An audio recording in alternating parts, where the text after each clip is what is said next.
নারাজ, আল্লাহ নারাজ।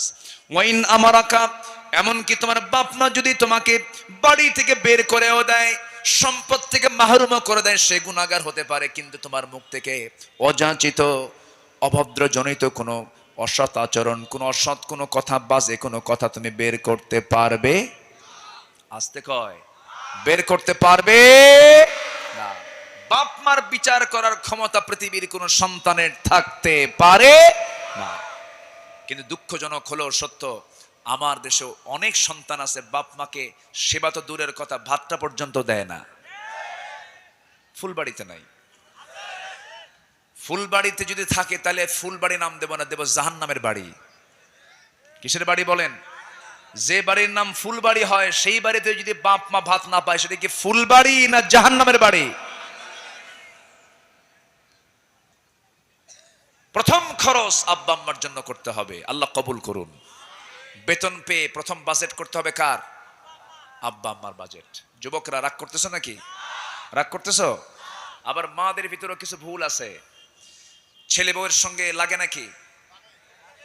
এই যুবকরা কথা কও না কেন? ছেলে বউয়ের সঙ্গে লাগে মায়ের, খুব ক্রাইসিস মুহূর্ত পার হয়, ছেলে এমন হতাশ হয়ে যায়, বউ একদিকে ওইদিকে মা, কি বিপদ।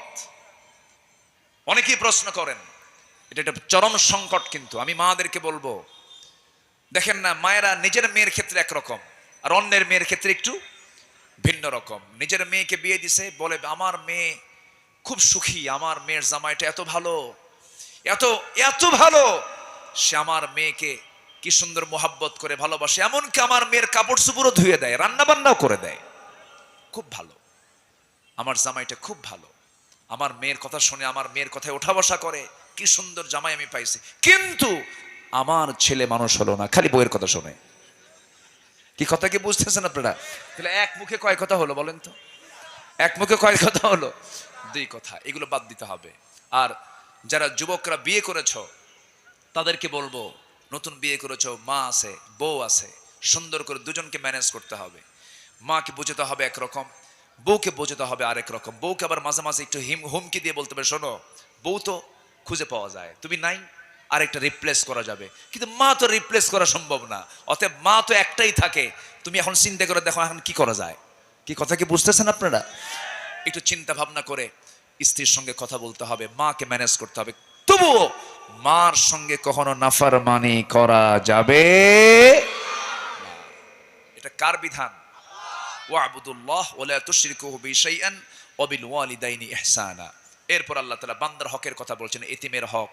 এতিমের মাল মেরে খাওয়া তো চাচা এলাকায় নাই, হ্যাঁ আছে নাকি? রাস্তার টাকা চুরি করার লোক তো আছে, আছে আছে আছে আছে আছে আছে। আল্লাহ বলছেন কোন হক নষ্ট করো না, হক লঙ্ঘিত কোনো গুনাহ মাফ হবে না, তওবা করলেও মাফ হবে না।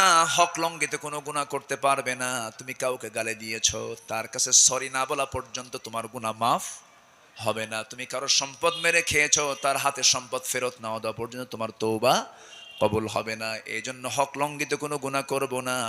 এই তিনটি হক আমরা ফলো করার চেষ্টা করবো। এক নম্বর হক কার? নাম্বার দুই মুহাম্মদ নাম্বার দুই হচ্ছে পিতামাতার হক। নাম্বার দুই কি? পিতামাতার হক। নাম্বার তিন হলো বান্দার হক। এই তিনটা হক যথাযথভাবে পালন করার তৌফিক আল্লাহ পাক আমাদেরকে দান করুন। জোরে বলি আমিন। নামাজ 5 ওয়াক্ত পড়বেন কারা কারা? একটা হাত তুলে দেখেন তো দেখি। 5 ওয়াক্ত নামাজ কারা কারা পড়বেন? এটা আল্লাহর হক। এটা কার হক বলেন? জোরে বলি ইয়া আল্লাহ, আমাদেরকে 5 ওয়াক্ত সালাত আদায় করার তৌফিক তুমি আল্লাহ দিয়া দাও। জোরে বলি আমিন। আরো জোরে আমিন, আরো জোরে আমিন। হাত নামান। আড়ালে যারা মায়েরা আছেন, মাহফিল আসছেন, তাদের পর্দা আছে না নাই বলেন তো? মাহফিলে কি পর্দার কোনো এলোমেলো হয়েছে? দেখেন এখানে কি কোনো মহিলা দেখা যাচ্ছে? এখানে পর্দার পরিবেশ আছে না নাই? পর্দার হুকুম কি শুধু মাহফিলে? পর্দার হুকুম কি শুধু মাহফিলে? সব জায়গায় পর্দার হুকুম আছে না নাই? মার্কেটে যেতেও পর্দা করার দরকার আছে না নাই? আচ্ছা, আল্লাহ তুমি মাদেরকে পর্দা করার তৌফিক দাও। 14 জন নারী ছাড়া সকল, 14 জন পুরুষ ছাড়া সকল পুরুষের সাথে পর্দা করার তৌফিক দিয়ে দাও। সবাই বসেন, আজান হবে, নামাজ হবে। আমি অনেক কষ্ট দিয়েছি আপনাদেরকে, দীর্ঘ সময়, প্রায় 2.25 ঘন্টা সময় চলে যাচ্ছে। যতটুকু হয়েছে আমরা বলে ফেলি আলহামদুলিল্লাহ।